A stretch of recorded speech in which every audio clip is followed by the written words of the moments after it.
લોકશાહીના સૌથી મોટા પર્વની ઘડીઓ ગણાઈ રહી છે। ગુજરાતથી લઈને દિલ્હી સુધી તેની દોડધામ જોવા મળી રહી છે। પહેલો ઘા રાણાનો, બસ તેવી જ રીતે ભાજપ પણ ઉમેદવારોની પહેલી યાદી બહાર પાડવાના પ્રયત્નોમાં લાગી છે। આ ઉમેદવારોની પહેલી યાદી ક્યારે આવશે તેની રાહ જોવાઈ રહી છે। દિલ્હીમાં ભાજપની મેરેથોન બેઠકો યોજાય, પણ ગુજરાતમાં સંભવિત નામોની ચર્ચા વચ્ચે તડજોડની રાજનીતિ ચરમસીમાએ પહોંચી છે। બીજી બાજુ કોંગ્રેસનું કમઠાણ પૂરું નથી થતું।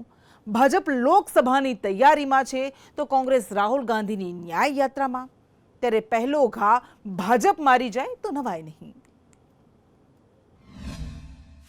પહેલો ઘા રાણાનો, પહેલી યાદી ભાજપની। મુરતિયા માટે દિલ્હીમાં ભાજપનું મંથન, ભાજપનો પ્લાન 100-120, કોંગ્રેસનું કોકડું। લોકસભા ચૂંટણીનું રણશીંગું ફૂંકાઈ ગયું છે। ભાજપ કોંગ્રેસ ચૂંટણીના રણભૂમિમાં એકબીજાને ધૂળ ચટાડવા એડી ચોટીનું જોર લગાવી રહ્યા છે। કોંગ્રેસ થાય છે, કરાય છે, થશે તેવા મૂડમાં દેખાઈ રહી છે, પરંતુ સતત ઇલેક્શન મોડમાં રહેતી ભાજપે પહેલો ઘા રાણાનો તેવી રણનીતિ અપનાવી છે। ચૂંટણીનું નોટિફિકેશન બહાર પડે તે પહેલાં જ ભાજપ 100-120 જેટલા ઉમેદવારોના નામ નક્કી કરવા દિલ્હીમાં મહામંથન કરી રહી છે। 28 ફેબ્રુઆરીએ દિલ્હીમાં ભાજપની રાષ્ટ્રીય કોર કમિટીની બેઠક મળી હતી, તો 29 ફેબ્રુઆરીએ દિલ્હી ખાતે રાષ્ટ્રીય ચૂંટણી સમિતિની બેઠક મળી હતી। ગઈકાલે મોડી રાત સુધી દિલ્હી ભાજપ મુખ્યાલય ખાતે ચૂંટણી સમિતિની બેઠક ચાલી હતી। બેઠક પીએમ મોદીની અધ્યક્ષતામાં મળી હતી, જેમાં કેન્દ્રીય ગૃહમંત્રી અમિત શાહ, રક્ષામંત્રી રાજનાથ સિંહ, પાર્ટી અધ્યક્ષ જેપી નડ્ડા તેમજ ગુજરાત, યુપી, એમપી, છત્તીસગઢ અને ઉત્તરાખંડના મુખ્યમંત્રી હાજર રહ્યા હતા। જેને લઈને એ વાત સ્પષ્ટ થઈ ગઈ છે કે ભાજપની આવનારી પહેલી યાદીમાં 100થી વધુ ઉમેદવારો હોઈ શકે, તેમજ આ યાદીમાં ગુજરાતના પણ કેટલાક ઉમેદવારોની જાહેરાત થઈ શકે છે।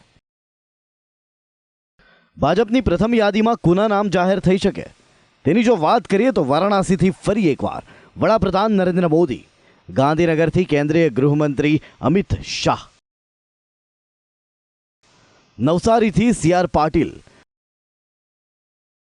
મનસુખ માંડવિયા અમરેલી, નહીં તો ભાવનગરથી, પૂનમ માડમ જામનગરથી, મિતેશ પટેલ આણંદથી નક્કી હોવાનું મનાઈ રહ્યું છે। આ સાથે અન્ય કેટલાક દિગ્ગજ ચહેરાને પણ પહેલી યાદીમાં સ્થાન મળી શકે છે, જેમાં વાત કરીએ તો નીતિન ગડકરી નાગપુરથી, રાજનાથસિંહ લખનૌથી, સ્મૃતિ ઈરાની અમેઠીથી, જ્યારે પૂર્વ CM શિવરાજસિંહ ચૌહાણ પણ લોકસભા લડી શકે છે। જ્યોતિરાદિત્ય સિંધિયા ગુના, શિવપુરથી, મનોજ તિવારી ઉત્તર પૂર્વ દિલ્હી, સર્વાનંદ સોનેવાલ દિબ્રુગઢથી, જ્યારે રવિન્દ્ર રૈના રાજૌરી અનંતનાગથી લડી શકે છે। મહત્વનું છે કે પહેલી યાદીમાં ગુજરાતના નામોનો સમાવેશ થવાની શક્યતાઓને જોતા ગુજરાતમાં રાજકારણ ગરમાયું છે। લોકસભાની ટિકિટને લઈને રાજકીય પંડિતોનું જુદું જુદું અનુમાન છે।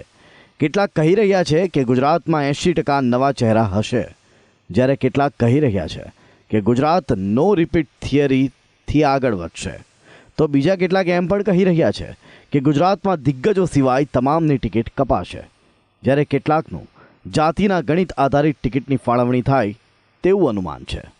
આ બધા વચ્ચે સૌથી મહત્વનું છે કે ભાજપની રણનીતિ હંમેશાથી ચોંકાવનારી રહી છે, ત્યારે ઉમેદવારોની જાહેરાત બાદ નિષ્ણાતો મોઢા પર પડે તો પણ નવાય નહીં। ઉમેદવાર કોણ હશે તેના તર્ક વિતર્ક સાથે ગુજરાતમાં તરજોડની રાજનીતિ પણ ચરમસીમાએ છે। થોડા દિવસ પહેલા છોટાઉદેપુરના કોંગ્રેસના દિગ્ગજ આદિવાસી નેતા એવા સાંસદ નારાયણ રાઠવાના પુત્ર સંગ્રામ રાઠવા સાથે ભાજપમાં જોડાયા હતા, તો હવે બીજા એક દક્ષિણ ગુજરાતના મોટા આદિવાસી નેતા વંડી ઠેકવાના છે। નર્મદાના ઝઘડિયાથી ધારાસભ્ય રહી ચૂકેલા BTPના રાષ્ટ્રીય અધ્યક્ષ મહેશ વસાવા મોટી સંખ્યામાં કાર્યકરો સાથે કેસરિયા કરશે। મહેશ વસાવા અને ગુજરાત ભાજપના પ્રદેશ અધ્યક્ષ CR પાટીલ વચ્ચે મુલાકાત પણ થઈ હતી। ગુજરાતમાં ગરમાયેલા રાજકારણ પર સાંસદ રામ મોકરિયાએ ભાજપની તૈયારી ગણાવી કોંગ્રેસ પર આકરા પ્રહારો કર્યા છે। ગુજરાતમાંથી 5-7 સીટોનો સમાવેશ તો થશે એવું લાગે છે, અને પેલો ઘા રાણાનો, હજી વિરોધ પક્ષો તો એના આરામમાં છે ને એના ઝઘડામાંથી બહાર નથી આવતા, એની સામે ભાજપે એડવાન્સ પ્લાનિંગ કર્યું ને લગભગ અમે 3 મહિનાથી તો ફૂલ જોશમાં કામે લાગી ગયા છે। કાસ્ટ વાઇઝ જે સમીકરણો છે એનો કંઈ મારો ખાસ અનુભવ નથી, તો દરેક જ્ઞાતિને પ્રતિનિધિત્વ મળે એવી દરેક લોકોની પણ ઈચ્છા અને પાર્ટી પણ એવું ઈચ્છતી હોય કે યોગ્ય જગ્યાએ યોગ્ય લોકોને પ્રતિનિધિત્વ મળે. અને આ તો લોકશાહીનું પર્વ છે, જેટલું ઝડપથી ડિક્લેર થશે એટલા અમે વહેલા કામે લાગી જશું. ગુજરાત ભાજપનો ટાર્ગેટ નક્કી છે, ત્રીજી વખત હેટ્રિક અને 5 લાખની લીડ.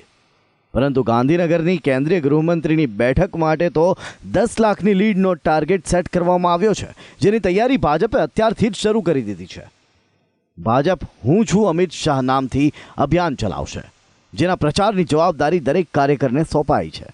સાથે લોકસભામાં 75%થી વધુ મતદાન થાય તે માટેના પ્રયત્નો કરાશે. હાલ તો ભાજપ પહેલી યાદી બહાર પાડી પહેલો ઘા મારવાના પ્રયત્નોમાં છે. બીજી તરફ કોંગ્રેસ હજી અસમંજસમાં દેખાઈ રહી છે, કારણ કે કોંગ્રેસની એક બાદ એક વિકેટો પડી રહી છે. દિગ્ગજ નેતાઓ કોંગ્રેસને રામ રામ કરી ભાજપમાં જોડાઈ રહ્યા છે, જ્યારે ભાજપ 5 લાખના લીડ માટે ઉતાવળી બની છે. ખેર, હજી તો ભાજપની યાદી પણ જાહેર નથી થઈ, પરંતુ તે પહેલાથી જ ભાજપના નામોની ચર્ચા શરૂ છે. ત્યારે લોકસભાના લડવૈયા કોણ બને છે, કોને ટિકિટ મળે છે અને કોનું પત્તું કપાશે તે જોવું રહ્યું. બ્યુરો રિપોર્ટ, સંદેશ. કુદરત સામે કાળા માથાના માનવીનું કશું જ નથી ચાલતું. આજે ફરીવાર કુદરતની થપાટે ખેડૂતનો ગાલ લાલ કર્યો છે. શિયાળાની વિદાય પહેલા જ ચોમાસાએ એન્ટ્રી મારી દીધી છે. કમોસમી વરસાદનું સંકટ ફરી એકવાર ખેડૂતોના માથે તોડાવા લાગ્યું છે. હવામાન વિભાગે ખેડૂતોને ચેતવ્યા છે કે સાચવજો, હજુ 2 દિવસ આફત રહેશે. ત્યારે ક્યાં કેવો છે માહોલ અને આગામી દિવસોમાં કેવો રહેશે માહોલ, જોઈએ આ રિપોર્ટમાં. રૂઠી કુદરત, ખેડૂતોની ફૂટી કિસ્મત. ખેડૂતોના વેરી બન્યા વરસાદી વાદળ. માર્ચની શરૂઆતમાં કમોસમીનો માલ. ખેડૂતો સાચવજો, હજુ 2 દિવસ આફત છે. યાર્ડમાં અપાઈ સૂચના, જણસી ઢાંકીને રાખજો. ગુજરાતના ખેડૂતો પર કુદરત રૂઠી હોય તેમ એક બાદ એક આફત આવી રહી છે. હવે માર્ચ મહિનાની શરૂઆતથી જ વરસાદી વાદળ ખેડૂતોના વેરી બન્યા. ભારે પવન ફૂંકાવાની સાથે કમોસમી વરસાદ શરૂ થયો છે. ગઈકાલ સાંજ બાદ સૌરાષ્ટ્ર તેમજ દક્ષિણ ગુજરાતના કેટલાક ભાગોમાં કમોસમી વરસાદ શરૂ થયો હતો. ડાંગ, આહવાના ધવલીદોડ, શિવારીમાળ તેમજ આસપાસના અનેક વિસ્તારોમાં કમોસમી વરસાદ ખાબક્યો. ગ્રામ્ય પંથકમાં આવેલા વાતાવરણના પલટાને જોતા વિસ્તારના ખેડૂતો ચિંતામાં જોવા મળ્યા હતા. સૌરાષ્ટ્રના ભાવનગરમાં પણ ગઈકાલ મોડી સાંજ બાદ વાતાવરણમાં પલટો આવ્યો.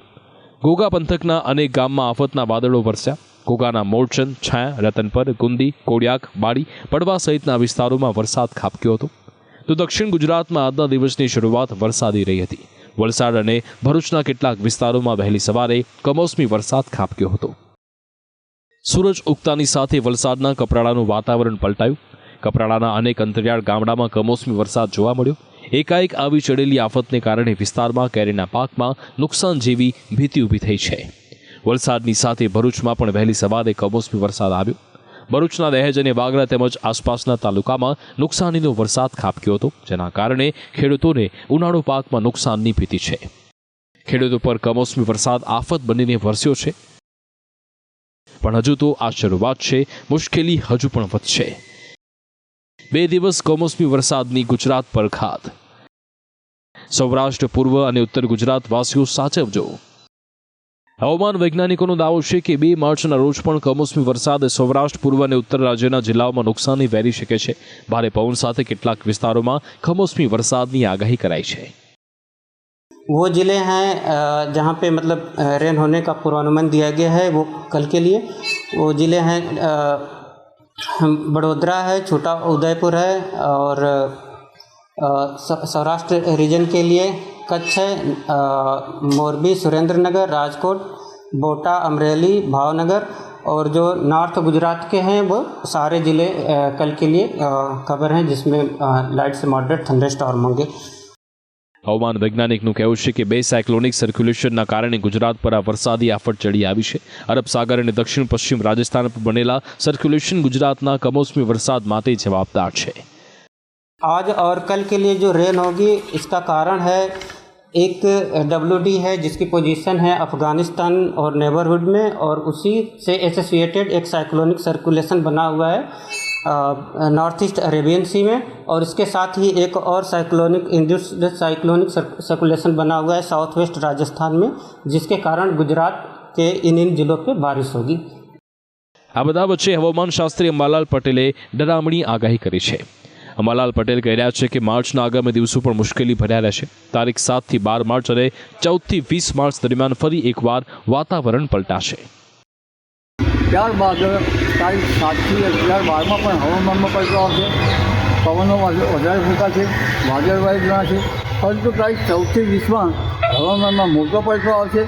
આ વખતે એ ગરમી અને વાદળવાયુ અને ક્યાંક કમોસમી વરસાદની શક્યતા માર્ચના મધ્ય ભાગમાં પણ રહી શકવાની શક્યતા રહેશે. હાલ તો રાજ્યમાં કમોસમી વરસાદ ખેડૂતો માટે મોટી મુશ્કેલી બન્યો છે, જેના પગલે રાજ્યના વિવિધ માર્કેટિંગ યાર્ડ દ્વારા ખેડૂતોને પોતાની જણસ સાચવવા અપીલ કરાઈ રહી છે. યાર્ડના સત્તાધીશોએ વેપારી અને ખેડૂતોને ખેત પેદાશ ઢાંકી તેમજ સુરક્ષિત જગ્યાએ રાખવા સૂચન કરાયું છે, જ્યારે કેટલાક યાર્ડમાં તો 2 દિવસ હરાજી પણ બંધ કરાઈ છે. આ સમયે માવઠાની શક્યતા છે. 1-2 તારીખે આગાહી મુજબ વરસાદ થવાની થોડી શક્યતા છે. આથી અમે વેપારીઓ અને ખેડૂતોને ખાસ કહ્યું છે કે જો ઉતાવળ ન હોય તો 2 દિવસ ખેડૂત પણ માલ ઓછો લાવે અને વેપારીઓ પણ જે ખુલ્લામાં માલ પડ્યો છે એ ઢાંકીને રાખે અથવા એ માટે વ્યવસ્થા રાખે અથવા તો શેડ નીચે એને લઈ લે. એ પ્રમાણેનું પૂરેપૂરું અગોતરું આયોજન કરી દીધું છે. પરંતુ આ બધા વચ્ચે હવામાન વિભાગ અને હવામાનશાસ્ત્રીઓની આગાહીથી રાજ્યના ખેડૂતોની ઊંઘ ઉડી ગઈ છે. ખેડૂતોને ભીતિ સતાવવા લાગી રહી છે કે ગત વર્ષને જેમ આ વર્ષે પણ કમોસમી વરસાદ માર્ચ મહિનામાં નુકસાની તો નહીં વેરે ને. પરંતુ કુદરત સામે કંઈ પણ કહેવું મુશ્કેલ છે, કારણ કે કુદરતનો મિજાજ ક્યારે બદલાય તે કહી શકાય તેમ નથી. હાલ તો ખેડૂતો માથા પરથી આકાશી ઘાત દૂર થાય તે માટે 2 હાથ જોડી પ્રાર્થના કરી રહ્યો છે. બ્યુરો રિપોર્ટ, સંદેશ ન્યૂઝ.